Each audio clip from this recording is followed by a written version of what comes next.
तो यहाँ पर देखते हैं हम लोग जो है कि विटामिन क्या होता है। अब विटामिन के तहत हमारे शरीर को जो है क्या क्या फायदे होते हैं, तो इसके तहत आइए हम लोग जैसे जानते हैं कि विटामिन हमारे क्या होते हैं। ये विटामिन हमारे बॉडी के प्रोटेक्टर होते हैं, मीन्स हमारे शरीर को सुरक्षा प्रदान करते हैं। फिर हम कहेंगे विटामिन हमारे जो है एक तरह से यौगिक होते हैं, कार्बनिक यौगिक होते हैं, जिसे हम लोग कहेंगे कि एक हमारे कार्बनिक यौगिक होते हैं जो हमारे शरीर को जो है सुरक्षा प्रदान करते हैं। और इसके अलावा भी हम लोग कहेंगे कि शरीर में जो हमारे जो है क्रियाएं होती हैं, उन क्रियाओं को ये क्या करते हैं जो है नियंत्रित भी करते हैं जो है। आइए, हमें विटामिन से जो है सभी भोज्य पदार्थों से हमको प्राप्त होते हैं, जो चाहे वनस्पतिज भोज्य पदार्थ हो चाहे प्राणिज भोज्य पदार्थ हो। मिली तौर पर हम लोग जानते हैं कि जो हमारे कुछ विटामिन हैं जो केवल प्राणिज भोज्य पदार्थों से प्राप्त होते हैं, वनस्पतियों से प्राप्त नहीं होते। तो इसके तहत आइए हम लोग कुछ बढ़िया बढ़िया पॉइंट यहाँ पर जो है देखते हैं कि विटामिन हमारा होता क्या है जो है।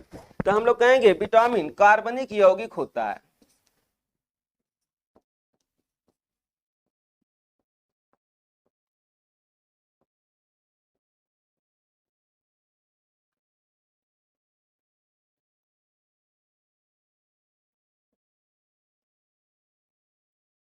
मीन्स एक पॉइंट आपको मिला कि विटामिन कार्बनिक यौगिक होता है। आइए सेकंड पॉइंट हम लोग देखते हैं, vitamin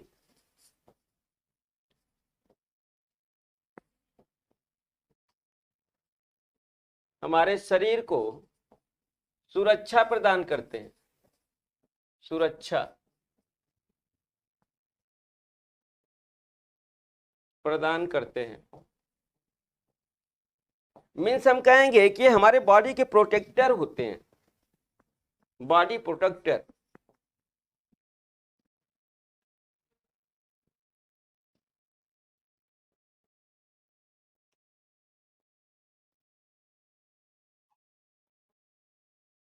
body protector that is हम कहेंगे एंटीबॉडी होते हैं, एंटीबॉडी।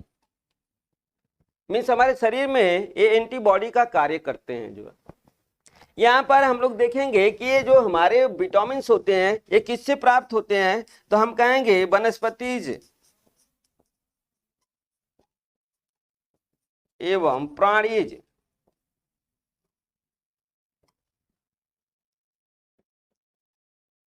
भोज्य पदार्थों से,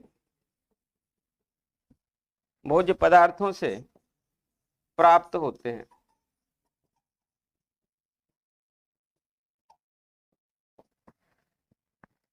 आइए, कॉमन सी चीजें हम लोग ने विटामिन का देख लिया। अब हम लोग देखते हैं जो है यहाँ पर एक बेहतरीन विटामिन जो हमारे शरीर के लिए बहुत ही इंपॉर्टेंट है। लाइक दैट हम लोग कहते हैं कि विटामिन हमारा B1।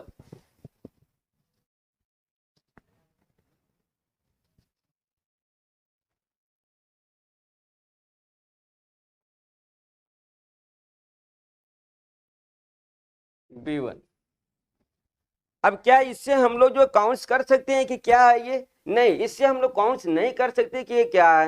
हाँ, हम कहेंगे कि ये कार्बनिक यौगिक है, इतना हमको मालूम हो चुका है कि विटामिन हमारे कार्बनिक यौगिक होते हैं जो है। लेकिन क्या इस कार्बनिक यौगिक का कोई नाम होगा? एक ही कार्बनिक यौगिक होगा? नहीं, तमाम कार्बनिक हमारे यौगिक होते हैं, जिसमें हम लोग कहेंगे जो विटामिन B1 होता है इसका नाम हम लोग कहते हैं थायमिन होता है। मीन्स रासायनिक नाम हम लोग बोलेंगे इसको, रासायनिक नाम,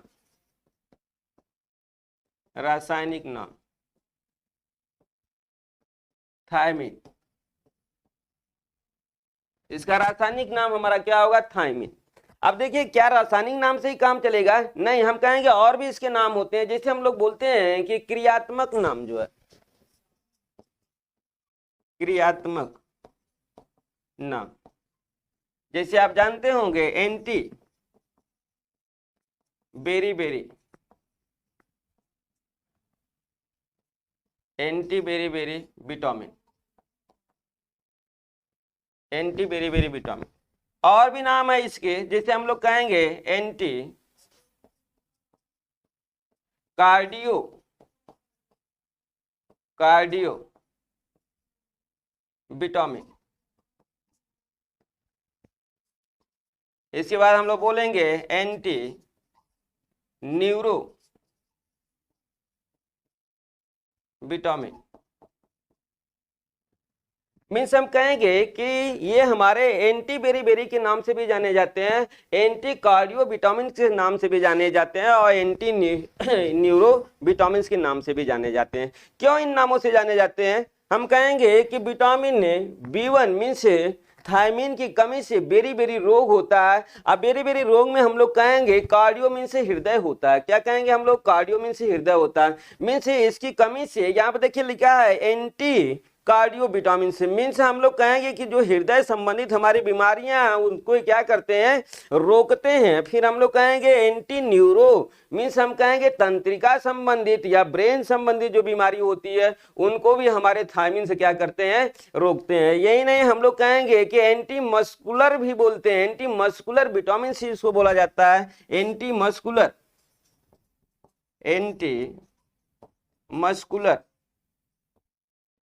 विटामिन मीन्स ये हमारे मांसपेशियों में भी जो है जो समस्याएं होती हैं, जो दिक्कत होती है उनको क्या करते हैं? ये सही करते हैं। तो इस तरह से हम लोग क्रियात्मक नाम के देखते हैं तो anti beriberi, anti cardio vitamin, anti neuro और एंटी मस्कुलर विटामिन के नाम से जाना जाता है।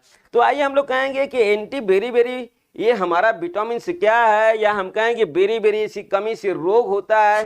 तो ये हमारा क्या रोग है? बेरी रोग क्या है जो है? तो हम लोग कहते हैं कमी से रोग, कमी से रोग हम कहेंगे बेरी रोग होता है। क्या होता है? बेरी।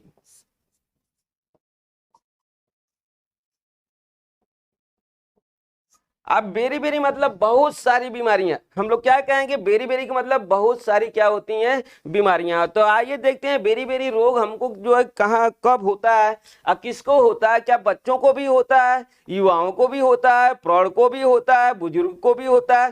सभी को ये रोग होते हैं जो है, या स्पेशली किसी चाइल्ड को होता है, या किसी किशोर को होता है, या किसी प्रौढ़ व्यक्ति को होता है, या हम किसी ओल्ड व्यक्ति को होता है? तो इसके तहत आइए हम लोग जो है इसको आगे देखते हैं।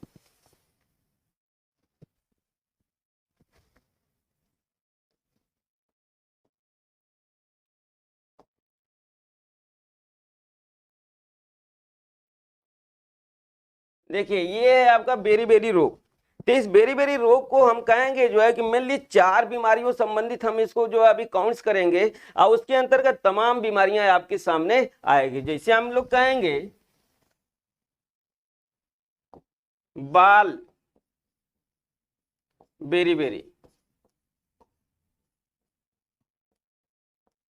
बाल बेरी रोग।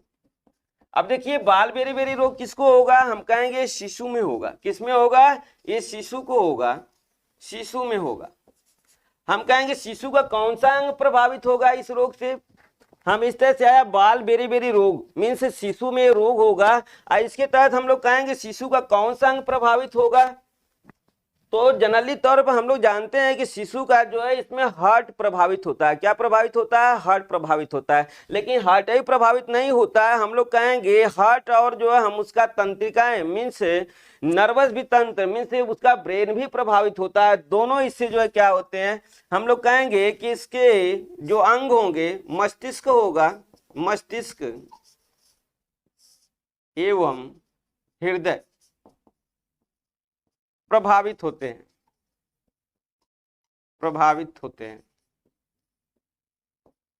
मीन्स बाल बेरी रोग में आपने देख लिया कि शिशु का क्या प्रभावित होता है? मस्तिष्क और हृदय दोनों प्रभावित होते हैं। इसी तरह दूसरा हम लोग देखते हैं बीमारी शुष्क बेरी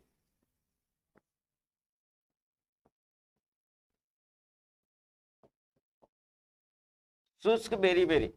अब यहाँ पे देखिए शुष्क बेरी रोग किसको होगा? हम लोग कहेंगे कि ये प्रौढ़, युवा और प्रौढ़ को होगा, युवा आब्लिक प्रौढ़।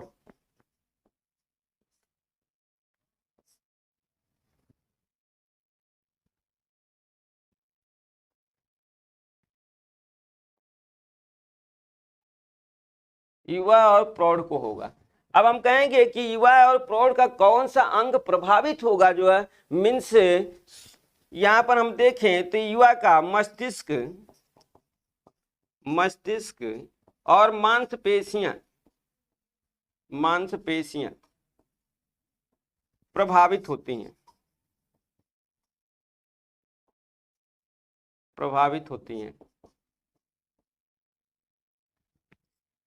इसी तरह से देखिए हम लोग का आता है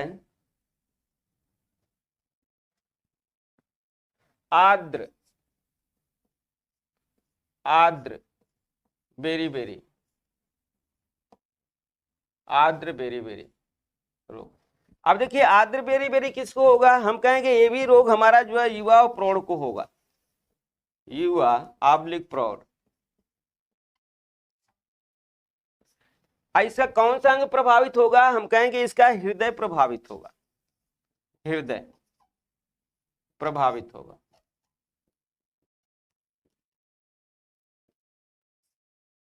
और लास्ट में हम लोग का आता है चौथा पॉइंट, जिसे हम लोग कहते हैं वर्निक्स, वर्निक्स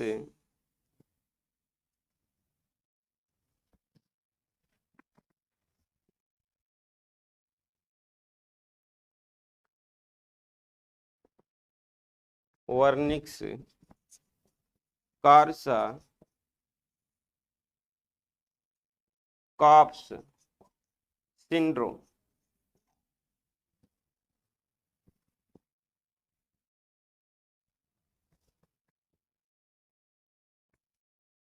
सिंड्रोम यहाँ पर देखिए ये हमारा जो सिंड्रोम संबंधी बीमारी है, हम लोग कहेंगे कि इसमें हमारा ब्रेन और आंखें प्रभावित होती है, आंखें प्रभावित होती हैं, प्रभावित होती है। ये किसको होता है, हम लोग कहेंगे एल्कोहल का सेवन करने वालों में, एल्कोहल, एल्कोहल के सेवन से, एल्कोहल के सेवन से।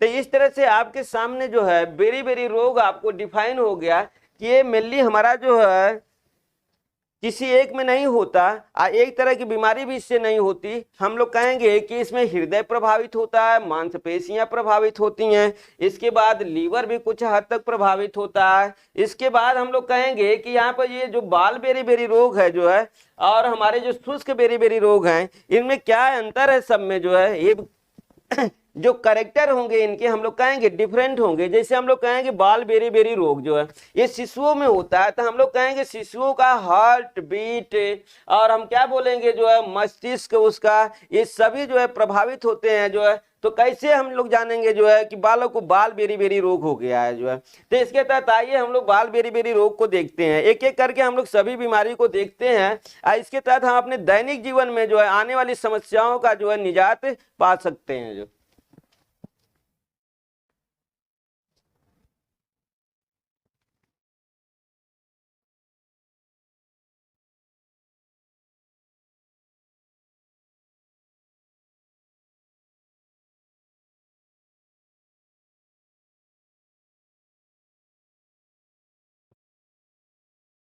देखिए बाल बेरी बेरी रोग जो है हम लोग कहेंगे दो रूपों में पाया जाता है, जिसे हम लोग कहते हैं cardio, cardio vascular, cardio vascular रोग, कार्डियो वैस्कुलर रोग। और दूसरे के तहत हम लोग कहेंगे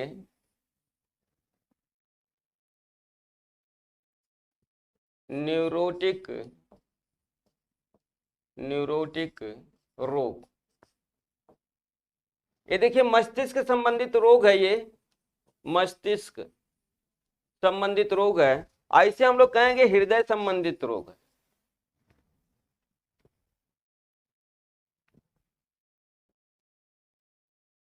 हृदय संबंधित रोग है। आइए देखते हैं हृदय में क्या होता है जो है, क्या दिक्कतें होती है इनको। और फिर हम कहेंगे न्यूरोटिक रोग मीन्स मस्तिष्क में इनको क्या दिक्कत होती है।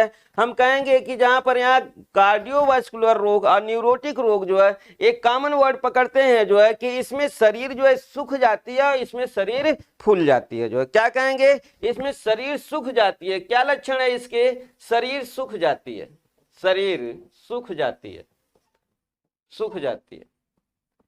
मीन्स शरीर यहाँ पर सूख गई और कार्डियोवास्कुलर हम कहेंगे शरीर जो है क्या कर जाती है, शरीर में सूजन आ जाती है, शरीर में सूजन आ जाती है, सूजन आ जाती है, शरीर में सूजन आ जाती है। तो इस तरह से देखिए कि कार्डियो के तहत हम लोग देखेंगे जो है शरीर में सूजन आ जाती है। हाँ, यही नहीं, हम लोग कहेंगे कार्डियोवास्कुलर रोग जो है जो शिशु को हो रहा है जो है, तो शिशु की उम्र भी होगी, तो हम लोग कहेंगे कितने उम्र के बच्चे को जो है हमारा कार्डियोवास्कुलर जो है डिजीज होता है और कितने उम्र के बच्चों को न्यूरोटिक रोग डिजीज होता है जो है। तो हम लोग कहेंगे कि 2 से 4 माह के शिशु, 2 से 4 माह के शिशु में यह रोग होता है, यह रोग होता है। यहां पर देखिए 2 से 4 माह का शिशु में यह रोग होता है, जबकि हम लोग कहेंगे कि जो हमारा न्यूरोटिक रोग डिजीज है यह हमारा 8 से 10 माह के शिशु को होता है, शिशु को होता है। अब यहां से तो हम लोग को मालूम हो गया कि शिशु को हम लोग ने क्या किया जो है क्लासिफाइड कर दिया कि 2 से लेकर के 4 माह का शिशु और 8 से लेकर के 10 माह का शिशु है जो है। और यहाँ पर शिशु के शरीर में सूजन आ जाती है और यहाँ पर शिशु के शरीर में क्या हो जाती है, शरीर उसका सूख जाता है जो है, हम कहेंगे कि एकदम दुबला पतला नजर आने लगता है जो है। तो आइए आगे हम लोग देखते हैं कि बालक का या शिशु का ये जो शरीर फूल जाता है, फूलता क्यों है, क्यों शरीर स्वेल कर जाती है, हम कहेंगे उसके हार्ट का आकार बड़ा हो जाता है, हृदय का आकार क्या हो जाता है, बड़ा हो जाता है, हृदय का आकार बढ़ जाता है, हृदय का आकार बढ़ जाता है। अब देखिए उसके हृदय का आकार बढ़ गया जो है, जब हृदय का आकार बढ़ गया तो हम कहेंगे हार्ट बीट भी उसका क्या करता है, बढ़ जाता है जो हार्ट बीट बढ़ जाता है। हम कहेंगे उसका हार्ट बीट भी बढ़ गया तो क्या शरीर में उसके पानी भी बढ़ा होगा, हाँ हम कहेंगे उसके शरीर में जल की मात्रा बढ़ जाती है, जल की मात्रा शरीर में बढ़ जाती है।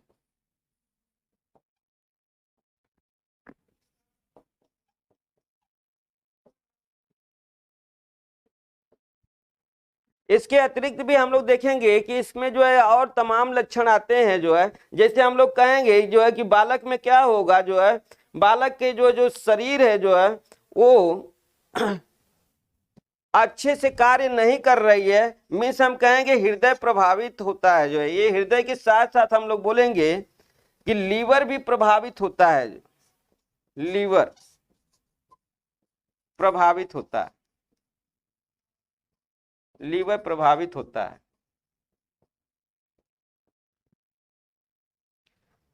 अब आइए इसके बाद हम लोग देखते हैं न्यूरोटिक डिजीज में जो है हम लोग को मालूम है कि ये 8 से 10 माह के बच्चे में होगा।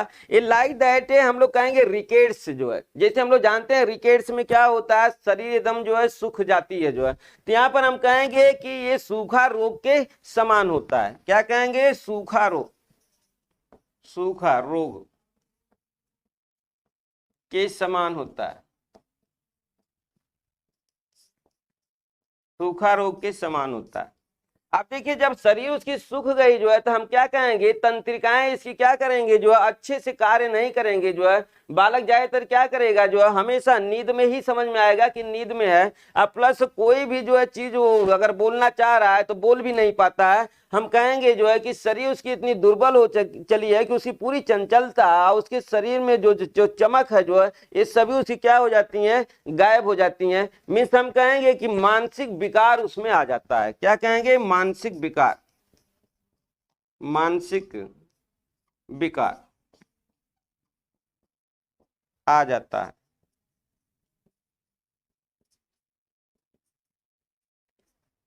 अब देखिए ये बालक के जो हम लोग कहेंगे कि बीमारी है, इस बीमारी का कारण क्या है, जो है बालक को क्यों बार बार रोग होता है, क्या उससे स्वयं से ये रोग पकड़ लिया या उसको मदर से मिला, जो है तो हम लोग कहेंगे कि बालक को स्वयं ये बीमारी नहीं पकड़ी है, जो है बालक को ये बीमारी उसको माँ से मिली हुई है। लाइक दैट हम लोग कहेंगे माँ से मिली है, माँ से कैसे मिली, माँ में बीमारी कैसे उसको प्राप्त हुई। हम कहेंगे कि ज्यादातर जो हमारी माँ होती हैं, अगर वो इस तरह का जो है मीन्स हम कहेंगे पालिश किए हुए चावल का ज्यादा प्रयोग करती हैं, तो उससे जो है बच्चे को बाल बेरी बेरी रोग होता है, जो है।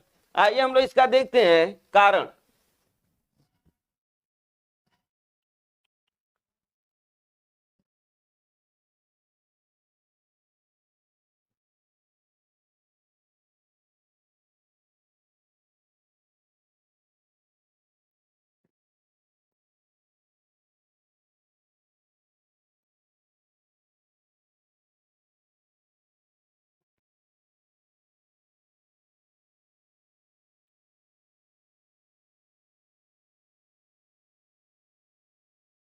रोग के कारण,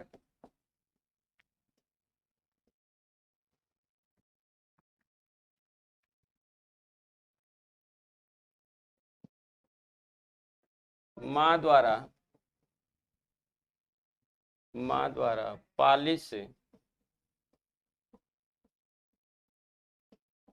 किए गए चावल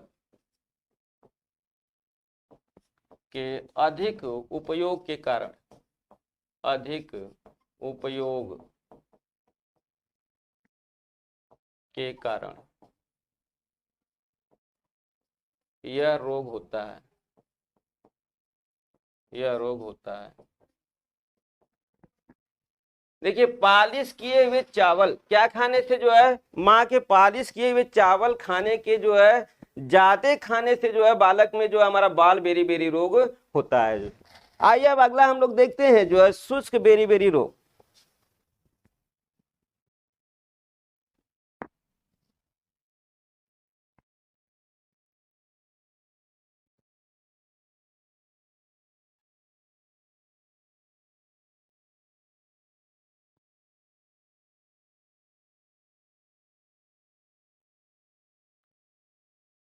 हम लोग को मालूम है जो है कि शुष्क बेरी बेरी रोग में जो है हमारे शरीर का कौन सा अंग प्रभावित होता है, तो हम लोग कहेंगे कि मस्तिष्क और जो है हम बोल सकते हैं जो मांसपेशियां। अब मस्तिष्क तय हम लोग बोल सकते हैं तंत्रिका तंत्र और मांसपेशियां। क्या बोलेंगे, प्रभावी अंग, प्रभावी अंग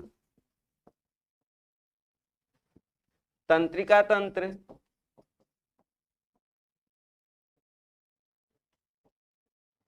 एवं मांसपेशियां।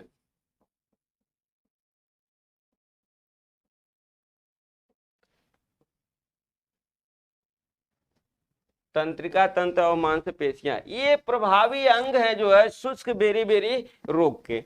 अब यहाँ हम लोग देखते हैं जो है कि हमें मालूम हो चुका है किससे होता है, प्रौढ़ को भी होता है, युवा को भी होता है, हम यही नहीं जो है कहेंगे बुजुर्ग व्यक्तियों को भी जो है हमारा ये रोग होता है। तो यहाँ पर हम लोग देखते हैं जो है कि इस रोग में तंत्रिका तंत्र और मांसपेशियां दोनों प्रभावित हैं। तो क्या लक्षण है हमारे शुष्क बेरी बेरी के, जो है आइए हम लोग देखते हैं इसके क्या लक्षण है। लक्षण यहाँ पर देखिए तंत्रिका तंत्र जो है हमारा क्या है, हम कहेंगे तंत्रिका तंत्र प्रभावी है, तो हम कहेंगे भूलने की जो है क्या होगी, जो है क्षमता इनमें ज्यादा हो जाएगी। हम कहेंगे स्मरण शक्ति इनका कमजोर हो जाएगा, स्मरण शक्ति कम हो जाती है, कम हो जाती है। व्यक्ति भुलक्कड़ हो जाता है, क्या कहेंगे जो है व्यक्ति भुलक्कड़ हो जाता है, व्यक्ति भुलक्कड़ हो जाता है। अब देखिए और भी हम कह सकते हैं जो है क्या कह सकते हैं, व्यक्ति भुलक्कड़ हो गया, और भी इसके जो है इस तरह से जो है तंत्रिका संबंधी चीजों को हम लोग जो है देख सकते हैं। जो है जैसे हम कहेंगे जो है कि क्या होता है, पैर शून्य हो जाता है, पैर शून्य हो जाता है।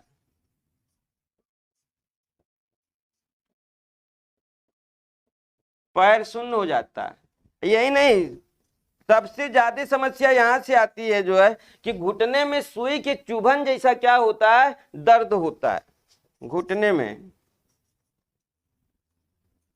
घुटने में सुई के चुभन जैसा दर्द।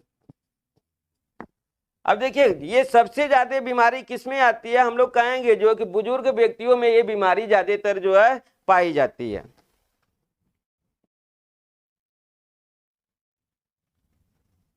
इस तरह से देखें तो व्यक्ति में क्या आने लगता है, आत्महत्या का ख्याल आने लगता है, आत्महत्या का भाव, आत्महत्या का भाव उत्पन्न होता है। मीन्स हम कहेंगे व्यक्ति कहाँ पहुंच जाता है, व्यक्ति डिप्रेशन में चला जाता है, व्यक्ति डिप्रेशन में चला जाता है।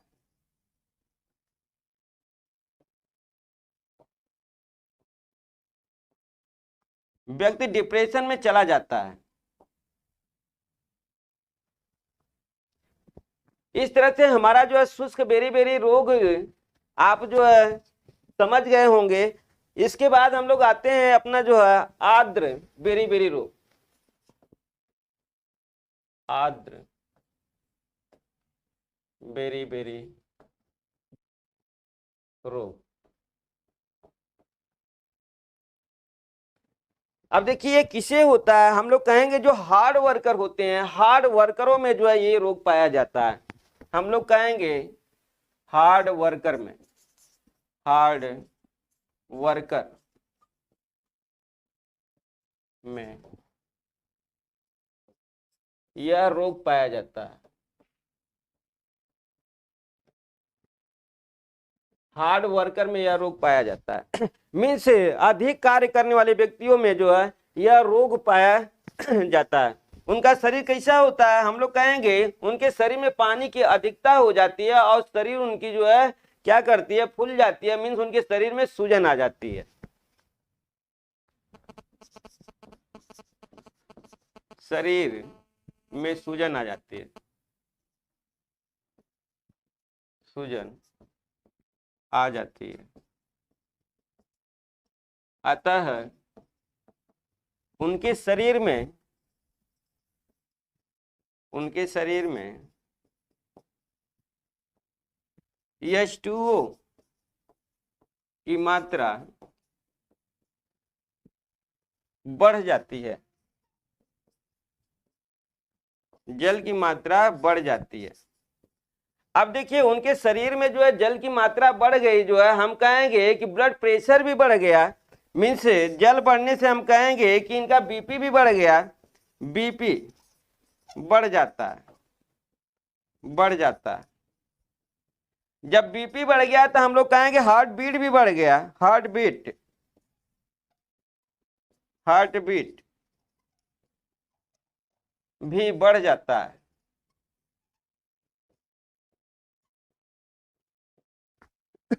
मीन्स हम लोग कहेंगे कि पूरे शरीर के तहत इनका जो है कुल देखा जाए तो इनके शरीर में जो सूजन आई है उसके तहत इनका बीपी बढ़ गया, हार्ट बीट भी बढ़ गया। हम कहेंगे कि शरीर में जल की मात्रा जो है हमारी संतुलित होनी चाहिए जो है। आइए इसके बाद हम लोग लास्ट में देखते हैं Wernicke's, Wernicke's syndrome.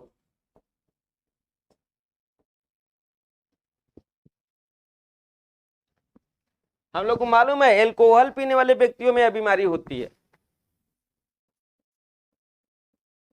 Alcohol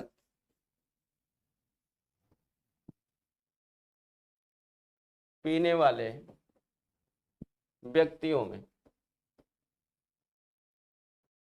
alcohol पीने वाले व्यक्तियों में यह रोग पाया जाता है।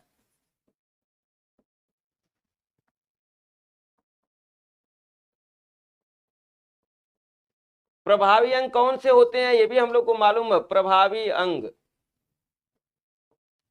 ब्रेन होता है और आंखें होती हैं और आंखें होती। दारू पीने वाले को आपने देखा होगा कि उनकी आंखें जो है, आंखों में चंचलता होती है और आंखें लाल होती हैं। तो हम लोग कहेंगे आंखों में अनियंत्रित गति होती है। क्या कहेंगे?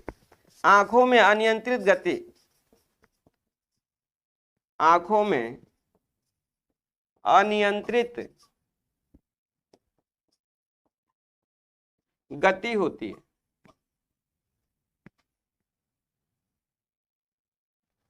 अनियंत्रित गति होती है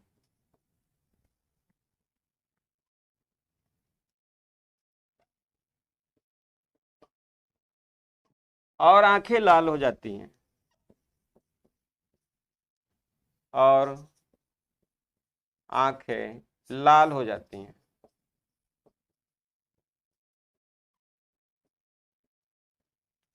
और आंखें लाल हो जाती हैं।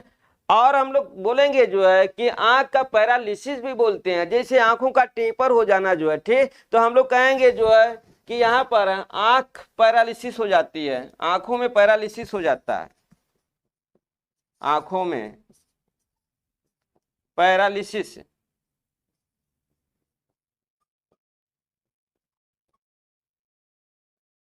पैरालिसिस हो जाता है।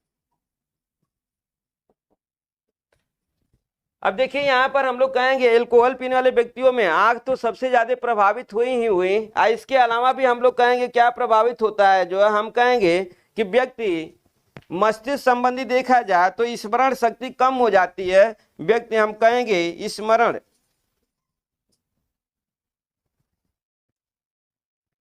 स्मरण शक्ति कम हो जाती है।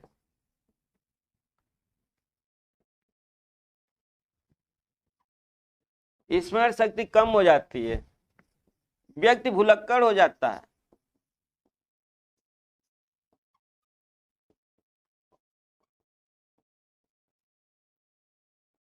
व्यक्ति भुलक्कड़ हो जाता है।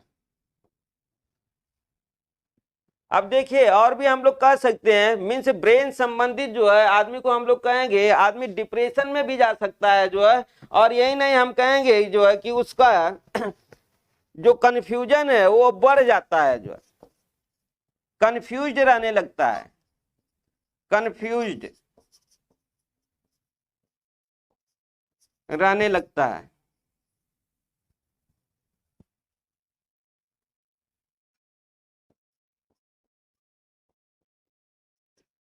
इस तरह से तमाम लक्षण उस व्यक्ति में जो है नजर आते हैं। तो आइए इन सभी जो है बीमारियों के तहत हम लोग कहेंगे कि क्या उपचार किया जाए। जैसे हम लोग को आ गया ड्राई हो गया और वेट हो गया, मीन्स ड्राई मीन्स हम कहेंगे शुष्क, और वेट मीन्स हम कहेंगे जो है आर्द्र, जो है बेरी बेरी रोग है। इसके बाद वर्निक सिंड्रोम। इन सभी बीमारियों का इलाज है, कैसे इलाज करेंगे हम लोग? हम लोग कहेंगे एक तो हम लोग क्या करेंगे, विटामिन B1 की गोली ले लेंगे, उससे दूर होगा।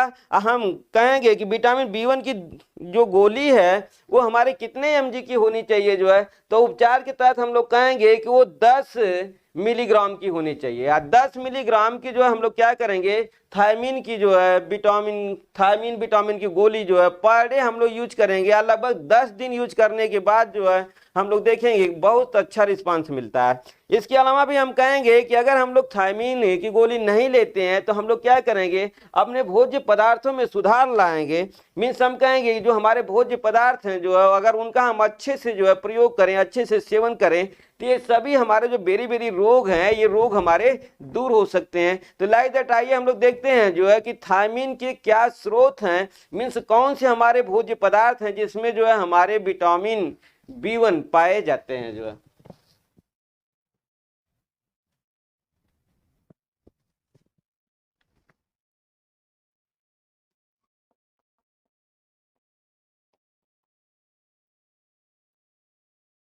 B1 के स्रोत।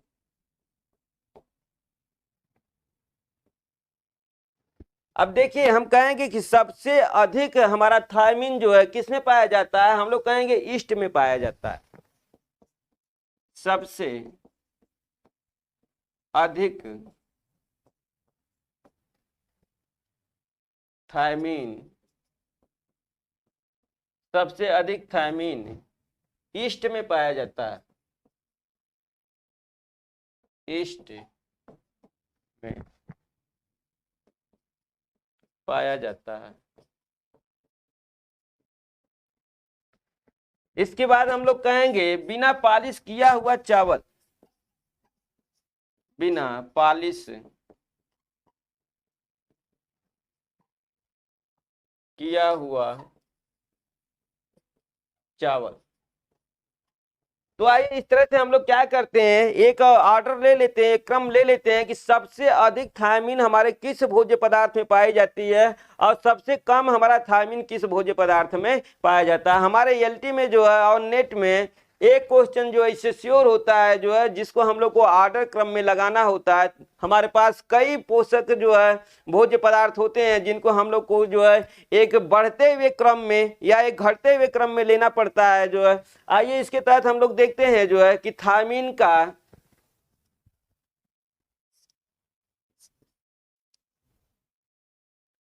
घटता हुआ क्रम, थायमीन का घटता हुआ क्रम,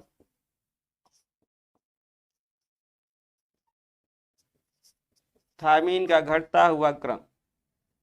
अब देखिए मीन से सबसे अधिक हम लोग कहेंगे कि ईस्ट में पाया जाएगा, ईस्ट में। इसके बाद हम लोग कहेंगे बिना पॉलिश चावल,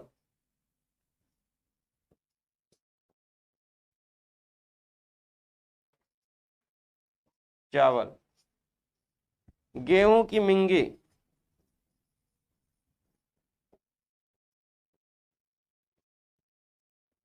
गेहूं की मिंगी,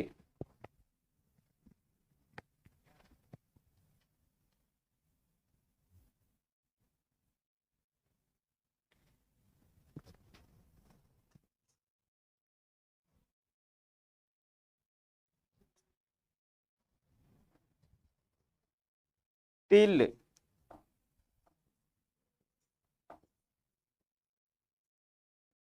सोयाबीन,